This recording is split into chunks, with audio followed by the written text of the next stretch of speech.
Hi ಎಲ್ಲೋ ಅಮ್ಮ ತಮ್ಮ ಪಾಪು ನಾವೆಲ್ಲರೂ ಇವತ್ತು ಶನಿವಾರ ಅಂತೇಳಿ ಮನೆ ಹತ್ರ ಇರೋ ಕೃಷ್ಣ ಟೆಂಪಲ್ಗೆ ಹೋಗಿದ್ವಿ. ಅಲ್ಲಿ ಪ್ರತಿ ಶನಿವಾರ ವಿಶೇಷ ಪೂಜೆ ಇರುತ್ತೆ, ಜೊತೆಗೆ ಅನ್ನದಾನ ಇರುತ್ತೆ. ಅಲ್ಲಿನ ವಾತಾವರಣನೂ ಕೂಡ ಮನಸ್ಸಿಗೆ ತುಂಬ ಹಿತ ಅನಿಸುತ್ತೆ. ಸೊ ನಾವು ಹೋಗ್ತಿದ್ದಾಗೆ ಅಲ್ಲಿ ಪೂಜೆ ನಡೀತಾ ಇತ್ತು. ಪೂಜೆನ ಮುಗಿಸ್ಕೊಂಡ್ವಿ. ನಾವು ಮಂಗಳಾರತಿ ತಗೊಂಡು ಪ್ರದಕ್ಷಿಣೆ ಹಾಕೋಣ ಅಂತ ಪ್ರದಕ್ಷಿಣೆ ಹಾಕಿದ್ವಿ. ಬಟ್ ನನ್ನ ಮಗ ಅಲ್ಲಿ ಸ್ವಲ್ಪ ತೀರ್ಥ ಪ್ರಸಾದ ನನಗೆ ಕೊಡಲಿಲ್ಲ ಅಂತ ಬೇಜಾರಾಗಿದ್ದ.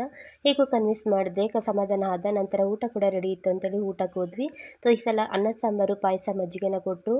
ತುಂಬ ರುಚಿಯಾಗಿತ್ತು. ದೇವಸ್ಥಾನದ ಪ್ರಸಾದ ತಿನ್ನಬೇಕು ಅಂದರೆ ಅದು ಕೂಡ ಋಣ ಇದ್ರೆ ಮಾತ್ರ ಸಿಗೋದಲ್ವಾ. ಸೊ ದಾನಗಳಲ್ಲಿ ಶ್ರೇಷ್ಠವಾದದ್ದು ಅನ್ನದಾನ ಅಂತಾರಲ್ಲ, ಹಾಗೆ ಪ್ರತಿ ವಾರನೂ ಬೇರೆ ಬೇರೆ ರೀತಿ ಇರುತ್ತೆ.